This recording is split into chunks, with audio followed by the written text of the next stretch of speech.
We think women need to talk more openly about money because money really matters. It shouldn't be embarrassing or confusing. Join the conversation. We'll be discussing a whole range of topics which will help you get comfortable with your finances. Money Matters, brought to you by AJ Bell. Hi, I'm Laura Suter and welcome to another Money Matters podcast. So this one is about tackling a really thorny issue, and it's something that a lot of listeners have got in touch to ask us about and ask for advice, and it's about asking for a pay rise. I'm joined as ever by Danni Hewson. Thank you, Laura. Yeah, I'm so pleased that we are talking about this week because so many women we speak to say that they think that they should be paying more for the job that they're doing, but they just don't feel able to ask for more money.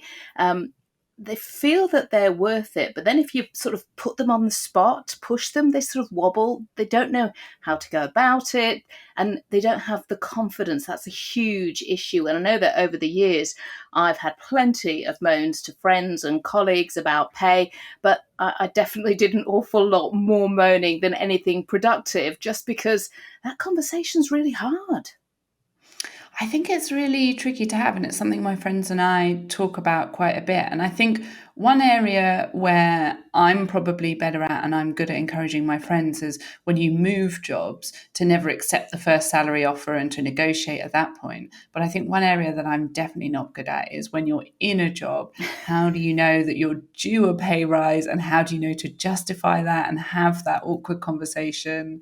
I think it's tricky, isn't it? It's really tricky, and I'm absolutely with you there. When you move jobs, it does feel like that is the point at which you kind of expect and can ask for a pay rise, although over the years I've been less assertive than you and probably did just go, okay, thanks, that's the salary, which you really shouldn't do. You really should do your research beforehand.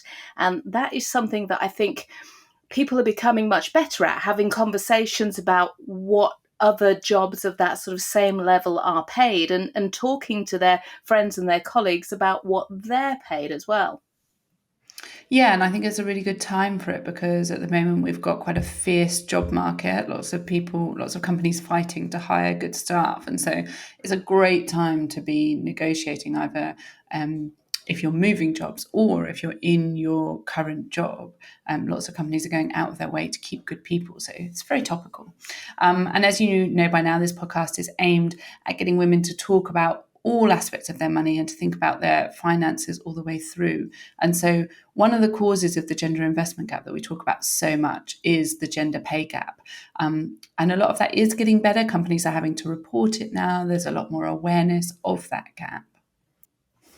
Yeah, and I've been looking at the numbers, Laura, and the last lot of figures we got from the Office for National Statistics showed that the gap was down to 7.9%. Now, that was the number for 2021. A bit higher than it was the year before, but then furlough kind of skewed everything. So when you look back to 2019, pre-pandemic, it was 9%. So it is going the right way. Yeah, but it's still galling, I think, that women are paid less than men on average. And it's actually, things start out on a fairly level playing field, but then decisions made throughout life, so things like more women tending to take career breaks to have children or for other caring responsibilities, or returning to work part-time, or maybe wanting to cut back on some work responsibilities, that all feeds into meaning that the difference is pretty stark by the time we reach our 40s. It is galling, that is a good word, but we're not going to dwell on that today. Instead, we've been talking to a couple of fantastic women to get a few tips for you.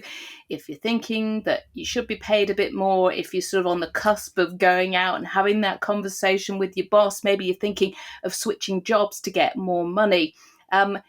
It's a great time, as Laura says, to have that conversation with your employer, and they've got some tips for you. Yeah, so Danni's been chatting to Alice Draper, who is at Pickle Careers, about career coaching. But first up, I've been talking to Zoe Warren, who is a Money Matters listener, but also someone who recently negotiated a pay rise, but went through quite a tricky process to get there. So, Zoe, you've been through the nerve-wracking experience of asking for a pay rise, but how did you actually go about it and get to that position? Well, I've been lucky enough to do it twice. And the first time I was completely terrified. I walked in and my hands were shaking. And I didn't do it very well, I'll be honest. And luckily enough, I had a very good manager at the time who said, okay, you've asked it now. Well done. You can stop shaking. We'll give it to you. So that was quite easy. I was let off very easy on my first time asking for a pay rise. I was still very nervous, and I can understand how people find it incredibly intimidating. The second time, I was at my current job, and basically my manager was leaving, and they were kind of putting the roles together. And I asked for, fair compensation, basically. And they didn't want to give it to me just because I think they were kind of trying to reduce costs in general, but I was taking on a lot of extra responsibilities. So the original number they came back with was very low. And it wasn't really a rise. It was kind of like, it was just kind of taking on more responsibilities and not really doing it nicely. So my manager at the time, she was very good at supporting me. She sat me down and we literally had to put through a business case. And we went through both the job descriptions. We highlighted all the extra responsibilities. We kind of presented it in this format. And we kind of said what a fair number might be. And it was a no. So complete no. I'm not entirely sure why. I think it may have been experience, but it actually took the person in charge of these decisions to leave. And then the next person that came along, I got talking to, and they said yes. And we came to a compromise, basically, of the first year that I was doing the role, I'd be paid slightly less, and then it would go up to my requested amount after a year with more experience. So it was kind of like certain tools that I'd never kind of really utilized before, that my manager was just like, okay, well, try this, try this, try this. And I don't think a lot of people are kind of really aware of the different avenues they can go down to try and get what they want, basically. Yeah, 100%. And you were obviously really fortunate to have a very supportive manager in that situation. And lots of people might not be in that position. But who else would you have gone to for support in that? Would it be kind of family or friends, or do you not really talk about that kind of thing with your family and friends? I think for me, I'm lucky enough with my family. I definitely do, because my dad is kind of in sales and he's kind of been in a corporate environment for a very long time. So I could potentially go to him because he has the knowledge. But I suppose other members of the family who haven't really been in that situation potentially wouldn't really know what to say. And, there are some friends, but I think this is quite early on in our, well, I say careers, but, working, how do I put this? Serious working life. So not like your bar jobs and your kind of stuff like that. And a lot of them were on the same kind of level and they'd not really been through it before. So this was kind of the first time that I'd had to do this. So yeah, I think it was my manager and I was lucky, but there wouldn't really have been many people to turn to if I hadn't had her, because everyone else kind of seemed to be not really in my corner, let's say. Yeah, and if you hadn't had that really supportive manager, then you could have ended up with a completely different outcome, and I guess potentially ended up leaving the company because you felt like you hadn't been treated right, or because you weren't getting the pay you thought you deserved. Yeah, definitely. I think it was kind of it was an either or, and I did put it on the table. I felt like I had to. So it's like, okay, well, I'm saying no to these extra responsibilities because you are allowed to do that. People don't often tell you that either. You're allowed to say no. If people ask you to do certain things, then it's well out of your kind of job description. And you can make me redundant, or I can stay and you can compensate me fairly. And I think not a lot of people are taught or potentially it is very tricky to find that kind of, I can't even think of the word, resilience to see that through. And it's not something everyone can do. If your job is very critical, obviously everyone's job is critical in their life. Everyone has bills to pay, but if you can't afford to lose it, then some people couldn't afford to take that risk, basically. And what do you think would have helped you during that process or ahead of that process to kind of better prepare you for it? Or what additional support do you think that there should be out there? I really think, and I've thought this for a while, they need to be teaching stuff like this in schools. So, instead of your kind of general studies or whatever they kind of call it these days, you need to kind of, I know they practice interview techniques maybe like once in school, but actually asking for things like a pay rise, knowing your worth, kind of knowing how much your job can change before you should be asking for fair compensation is another massive thing. And also potentially having the better visibility on the laws around it and kind of working law. Like, I think that needs to be kind of more widely taught in schools and in general in work life. If it kind of sounds strange that most employers probably wouldn't put on a seminar about asking for a promotion because it doesn't suit them well, but it should be somewhere. And you have certain rights, especially in this country, that a lot of people don't know how to use to their advantage. Yeah, it's so true, because your employer is not going to guide you through how to ask for a pay rise, because that would end up costing them a lot of money. But it is actually an essential life skill, isn't it? And a skill through your career. And it's tricky to kind of know at what point you should learn that and who should be teaching that to you. Precisely. I agree. And I think, there's so many kind of information pages or pages out there that help you on various different platforms like social media. It would be useful kind of to have this out there, like what you can say, what you can't say, what you should do, like steps that you can take, because it's nerve-wracking and it's not an easy thing to do, especially the first couple of times. But also, are you more willing to talk about money with your colleagues or with your friends so that there isn't so much secrecy around how much everyone earns or who's asking for a pay rise? I think I'm a massive advocate for pay to be discussed openly. So I discuss it very openly with other people at my company. It's a private thing, so people shouldn't feel kind of pushed into. But I think we do have almost a culture of secrecy around it, and I think the only person it really benefits is the employer and not the employees. And I think a lot of people, especially young people nowadays, are not scared to start talking about it, and kind of almost it's admit. So you admit how much you earn. But I think if you've got various different people in various different jobs, it's the only way to really kind of see how much you're worth, because where are you going to get that information from otherwise?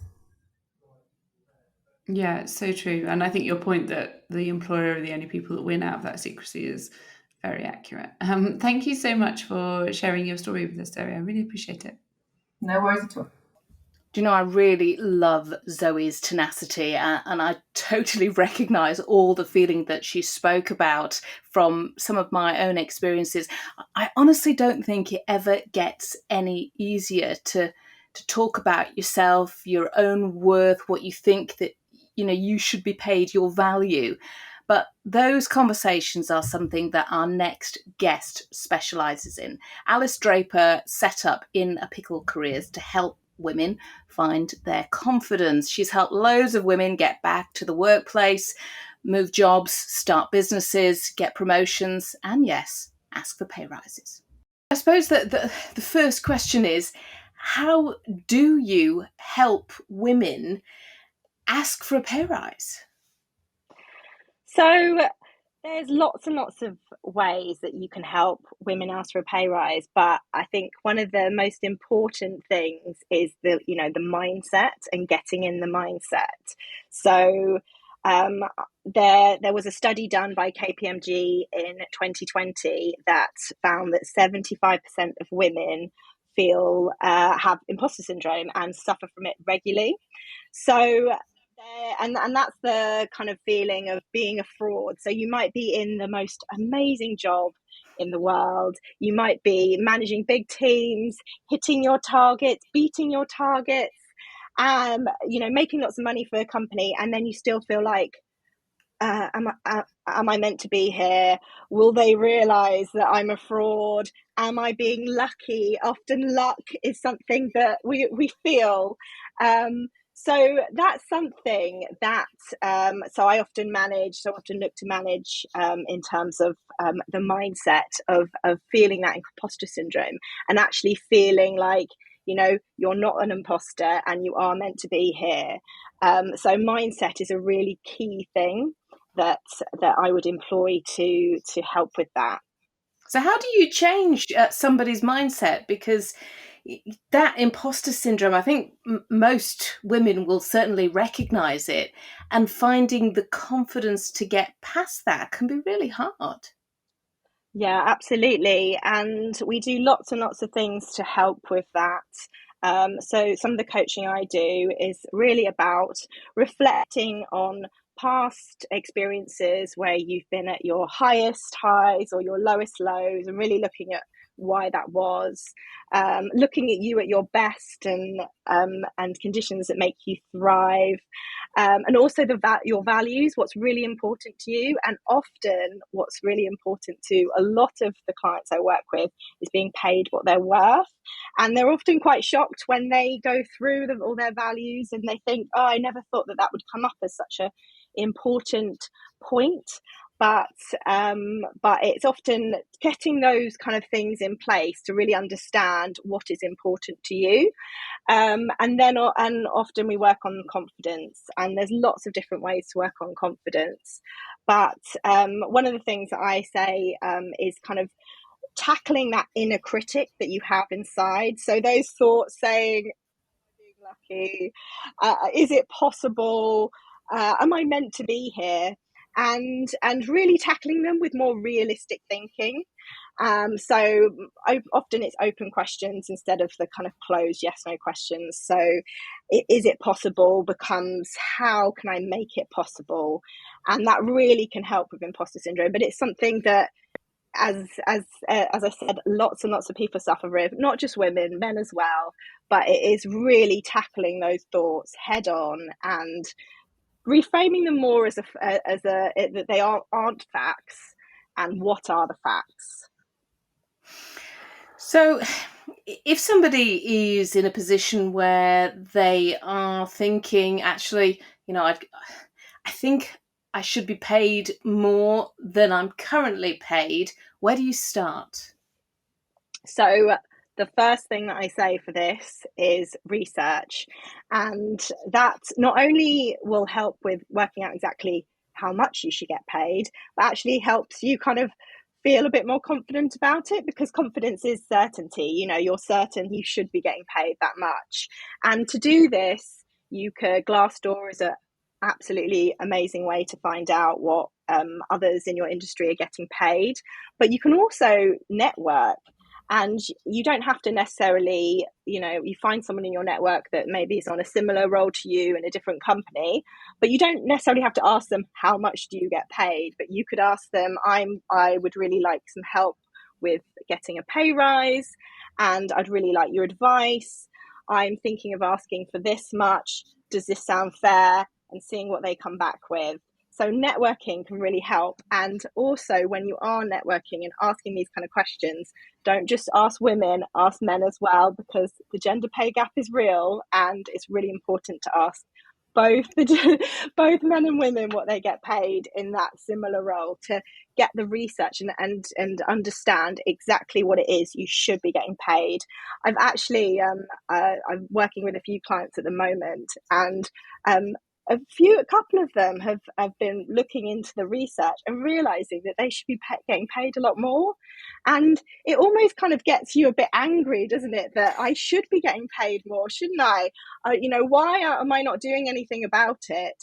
So that research can really help with that. Does that anger help as well? Because, of course, quite often the overwhelming feeling is, as you say, that imposter, I'm not worth it, being nervous. So does anger help? Yes, absolutely.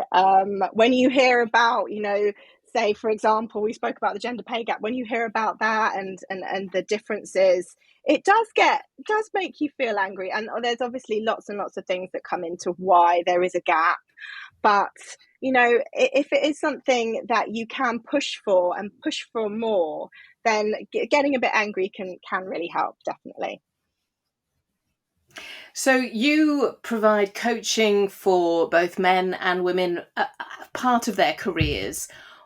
Aside from asking for more money, how can you use that kind of coaching to put you in a position where you feel, more valued, where you're demonstrating that you do have the skills, so you should be paid more?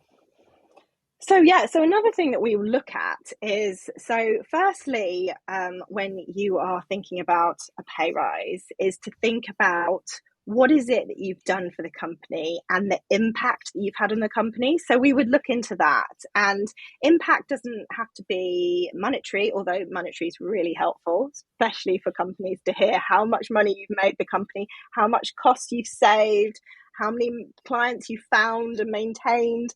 But also is to think about, people side of it. And, maybe if you're managing a team and you're helping to retain staff and create a really happy culture as well, that can have a real impact. And also, even if you're not managing a team, there can be lots of things that you do that you don't even think have a massive impact, but we can break them down. So, when you see on LinkedIn and people often big themselves up on LinkedIn, and it's really about doing that. So you may be, for example, you're not managing a team, but you are part of a buddy scheme. So anybody that is new into the business is assigned to be, you're assigned to be their buddy. And you can really go into this on how you've helped with the morale when you've come into the company, help a new starter with getting to grips and getting to grips with all the systems and everything that they're doing a lot faster, but also reducing any mistakes as well. That's really, really key. So you've really got to break down everything that you've done in the company that's really had an impact on it, and always thinking about the impact. But then the other side of it is thinking about what you're going to do once you've got the pay rise. So it's not always about the past, but it's also about, the future, what you're going to do with that, and having that extra money. What are you going to do? What are you going to bring to the company? So, and show your worth there. And again, impact. If you've asked to increase profit by a certain percentage, then you've got to be talking about that. This is how I'm going to deliver this. This is the impact I'm going to have. You clearly love working with people and helping them develop their careers. What's been the best moment for you? It's always a really good moment when you kind of hear if somebody's actually taken up the help with the coaching. They've actually come back with a really good story, and how they've maybe either changed their career and going for something that they're really passionate about, or how they've just made a small step and it's really, really made a difference to their career. And I worked with someone recently, and when she first came to me, she wasn't sure about if she wanted to be in the job, and she wasn't sure what she was going to do. And when we went through the coaching, we really found out that it was flexibility that was so important to her. So I helped with those conversations, and I helped to push for it in her role, and she got it. And I spoke to her a few weeks ago, and she was a different person. She loves her role. She sees future in it, and it was just a small little thing that she needed to do to which she didn't know at the time, but it was the coaching really helped her with that. So that's kind of that really makes a massive difference to me, hearing those stories where I have made a difference and had impact. How did you get into it? So long story. So I worked as a merchandiser in head office retail, and I managed teams, and I coached and developed those teams to success, obviously. And it was always my favourite part of the job. I really, really enjoyed it. And then I had my daughter, and then the company got taken over, and it got taken over by a very different company with a very different culture. And my role changed as well. I didn't manage anyone anymore, and it wasn't the best time. And I did think about, changing jobs or what I should do next. I went on maternity leave again with my son, and I was made redundant whilst I was on maternity leave, and it was a real shock. But actually, it was the shock that I needed to push myself to do something that I really cared about, and work out what my values were as well. So I did the career coach training, and I set up my business about a year and a half ago. And now I help mostly women and men as well with the kind of things that I went through. How did you find the strength to come back from that? Because you were clearly put into an incredibly difficult situation, and having to sort of deal with that and all the emotional upheaval that entailed, but then picking yourself up and powering on. Yeah, absolutely. Well, I actually had career coaching as well. So that really helped me work out what it was that I wanted, and that helped because I was, working out, going through the process myself, and going through what was important to me and what my values were. It made it seem easier because I knew that I was making the right decision, and I knew that I was in the right direction. But also having lots of support around me was another thing that massively helped. And having support from family and my husband, but also having support from mentors and people within the same industry as me. It's a really good industry to be in, because we all kind of big ourselves up, and it's a really supportive industry to be in.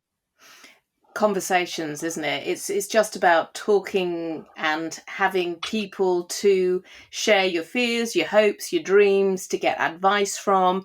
And why is it that it's still so difficult to talk about things, particularly money? I think it is, as I mentioned about, it is difficult to talk about money because it feels awkward, doesn't it? Every negotiation that feels awkward, and it's really about being comfortable with that, and being comfortable with feeling awkward, and also because it's so personal to a lot of people. Even the best negotiators in the world, I work with buyers within the retail industry that negotiate millions of pounds of deals to suppliers, and I'll say, well, let's talk about negotiating your salary increase, and they'll be like, oh no. And so it is interesting how that kind of imposter syndrome and confidence can really affect us thinking that we can do that and we can push for that. Another thing that confidence can affect is when we've had babies. So we might have been off for maternity leave, and not only are the hormones affecting your confidence, but not being being out of it. Understandably, you're out of your role for a number of months, and not feeling like you're involved can really affect confidence as well. So dealing with that, and dealing with how we make you feel as confident as possible going back to work after maternity leave or a career break can really help. If you could give people listening one tip, how to make their lives better, make themselves more confident, what would it be? I would say that one tip would be if you want to deal with your confidence, you really need to look at it head on. So when you're thinking about all the things that make you feel unconfident, write them all down, and then try and be a bit more realistic with actually what's going on. And because our mind does do tricks on us sometimes, so write down everything that is that inner critic inside us that is making us feel like we're not worthy, or we're a fraud, or we're being lucky. But then actually write down everything that you have done and everything that makes you who you are. And career coaching can help with this, can really help with finding all the amazing stuff that you've done, and actually asking for positive feedback is another thing that really helps, and lots of people don't like doing. But when you do it, you get some really good stuff back. It's been really lovely to talk to you. Thank you so much for your time. Thank you. So some really great tips from Alice there, and her own story is really fascinating as to how she came around to have that new career. You can find out more about Alice and her coaching business via Instagram, so at Inner Pickle Careers, or just Google Inner Pickle Careers and it will take you to her website. I really liked what both Alice and Zoe had to say about finding people to talk to, whether it's a career coach, mentors, colleagues, people who work in similar industries, just, people to use as a sounding board. And I know that the last time I was in the position of talking about money, I actually used a friend of mine because I'm not very good at having those sort of confrontations, which is ridiculous, isn't it? When you think that we're both confident women talking about finance, talking the media, but actually when you start talking about your own value, it's really hard. And she was brilliant. She was a real cheerleader and sort of said, this is what you're worth. Don't accept anything less. And I think men and women both really feel the same sort of inadequacies, the same sort of imposter syndrome. And I don't know about you, but I think I'm my own worst critic sometimes. Yeah, and I think Zoe and I touched on it a bit in terms of people still not talking enough about money and about how much they earn. And so it makes it really hard for you to kind of peg yourself against other people in terms of whether your salary is reasonable or whether you're being underpaid, because you just don't know what other people are being paid. And I think that makes it really tricky sometimes. So I think it's, like you say, it's finding those people that are willing to talk about money, that are willing to discuss these things openly with you, and using them as good sounding boards, like you said. But that's it for this episode. So thanks a lot for our guests, and thanks to you guys for listening, and also for suggesting the topic for this podcast. So we'd love to hear more ideas from you guys. And as this podcast shows, we will put them into action. We will answer all the questions you put to us. So if you do have any suggestions, get in touch at moneymatters@ajbell.co.uk, or you can find us on Instagram. Our handle is @ajbellmoneymatters. And of course, leave us a review wherever you get your podcasts from. We are currently plotting our next in-person event. We'd love to see you all there. We hope to hold it in the autumn, so keep your eyes peeled for more details on that one. And do sign up to our newsletter as well via the AJ Bell Money Matters website. Got loads of exclusive content on there. We've got all the information about events and also giveaways too. Thanks a lot, and we'll see you next time. Before you go, please remember this podcast is for educational purposes, and the views expressed don't necessarily reflect those of AJ Bell. The podcast isn't telling you whether certain investments are suitable or not. And don't forget that the value of investments can change, and you can lose money as well as make it. It's also important to remember that tax rules apply, and that the way an investment performed in the past may not be the same as how it behaves in the future. If you want help, go see a qualified financial advisor.